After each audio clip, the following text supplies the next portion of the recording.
So, I've got another theory that I've come up with that's much better than one having to do with pain that I want to talk about. It just takes looking at the place consciousness, first of all, as a singular enterprise, a singular place.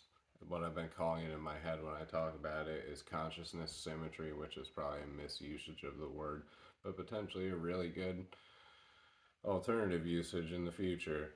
So, what happens is because we can conceptualize of not only the higher dimensions but also the rest of what we call the infinite multiverse that's expanding beyond our comprehension, what keeps it all unified is the fact that it's expanding with sensory material that needs to be in potential always, which means really not guaranteed any sort of way yet, and constantly occurring as well, coming into existence from this potential, which needs to all be accessible and uniquely its own in the whole scope of what's already available. Otherwise, it's an iteration instead of a inventive new idea. It's just iterative.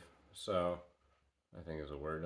Anyways, so consciousness is one place vectored on new sensory material.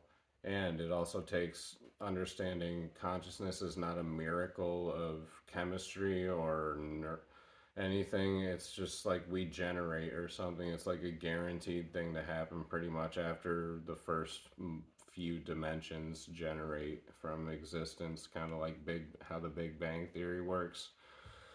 So we are a miracle of bioelectricity. We are just a generated consciousness. So you take these two factors and you just need an equilibrium to balance the whole thing out. And the best equilibrium that makes it to where the most fragile people can be here with the people who can handle anything is perfection. It's the best equilibrium. It gives everyone it basically means we'd be here for your mutual fantasy. We'd be here for our fantasy lives all together, which would be awesome. So, this is my interesting theory that's much better than the previous one. Share it if you like it.